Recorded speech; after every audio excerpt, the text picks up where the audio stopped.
Another very, very important thing is credit cards and e-wallets. Nowadays, Paytm karo, everywhere you 100 rupees cashback, 50 rupees cashback, etc. They are enticing people to use e-wallets, credit cards, etc. Any occasion comes, whether Christmas, Diwali, New Year, or 15th August, etc. You have multiple offers coming for various credit cards as well as the e-wallets. So it's very easy to get a credit card or a debit card now. You have many people have multiple cards, multiple reward points. How to show reward points is a different game. I am not touching upon it. Whether taxable, not taxable, cashback, whether taxable, not taxable, not getting into that. But there are multiple reward points. There are multiple bank accounts from which the credit card, the dues are paid.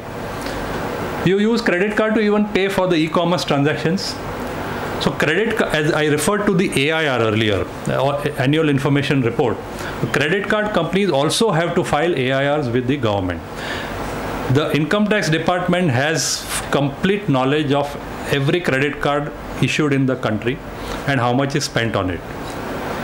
The e-commerce transactions, everyone is thrilled with it. On Myntra, that latest ad shows the husband telling the wife, give the new dress back. 24 hours, we'll get the money back. E-commerce transactions are, I think, the best thing that has happened to India from an income tax officer's perspective, because you may give a false address to a credit card company, you may give a false address to a bank, you may even give a false address to the income tax department, But when you buy something from Amazon or a Flipkart, you are not going to give a false.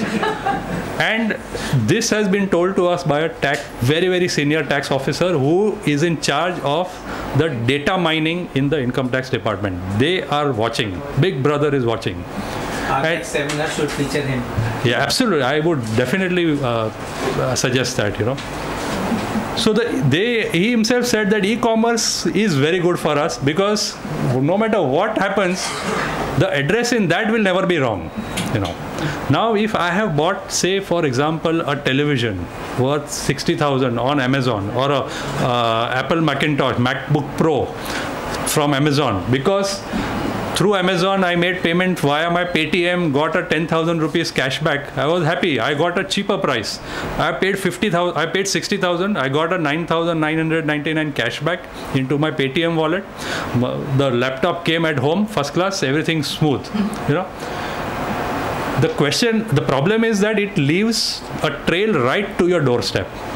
And so the government has complete details of what everyone has bought through any of these e-commerce sites, and how the payment has been done. Cash on delivery, credit card, e-wallet, what? Or net banking, how, And they are analyzing all this. So therefore, Income Tax Department is very, very closely analyzing all this data. And you buy jewelry with your credit card. I pay insurance premium with my credit card. I pay Mediclaim premium through my net banking. Some people who have huge credit card limits may also buy, high value assets like paintings, etc.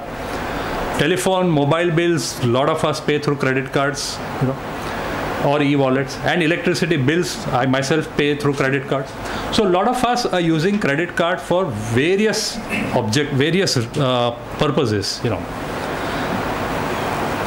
And once you pay through credit card, you get that small, acknowledgement from that machine that, it comes out, such a small thing, apart from the invoice which that merchant issues. Many times, particularly if you go to a petrol pump, for example, that small acknowledgement also is on the same paper, and the invoice is also on the same paper, the cash memo. And if you keep that as a supporting, the ink, of course, goes away after a few months. After a few months, what you have as a supporting is a blank piece of paper completely. So if you are treating that as a documentation, remember that that document is valid only till that ink is there. The moment the ink fades, it is a useless piece of paper, So what happens, a lot of people keep that slip and throw away the credit card statement. Or keep the credit card statement, throw away the slips. Could be different permutations and combinations. But a that acknowledgement without a credit card is useless, because as I said, the ink dries up. So therefore, what is the proof that you have paid an expense by credit card? If not, what is the proof that you have bought an asset through your credit card? What about e-wallets? Do you preserve the Paytm or whichever wallet that you are using? They send you, I think, every month a statement by email. Do we ever keep that statement, or even without opening it, we delete that email? Is the question. So you may ask me now, why all these proofs are required? What difference it makes, if I have paid my telephone bill or my electricity bill by credit card and not kept the credit card statement?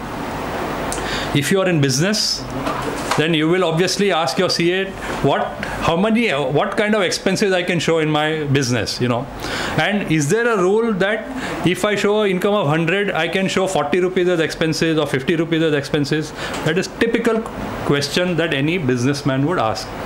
So if you are in business and you have claimed certain expenses in the context of what we are talking about, telephone expenses, electricity expenses, these are claimed as business expenses. So if you have business expense, then forget the electronic environment for the time being. Under normal law, you need to keep documentation to prove that you have incurred an expense. So for business people, it is a no-brainer that you need to have proper invoices, bills, receipts, acknowledgement, whatever it is, in readable form without the invisible ink, as a proof that the expense has been incurred. For all assets that you have purchased, you definitely need to keep proper bills. In the ITR form, again this is important, in the ITR form, under certain circumstances, you need to give the cost of certain assets. First of all, you need to show that asset in your ITR form, income tax return form, and you need to give the cost. So how will you give these unless you know what the cost is? And how will you know what the cost is unless you have preserved the document, is the question.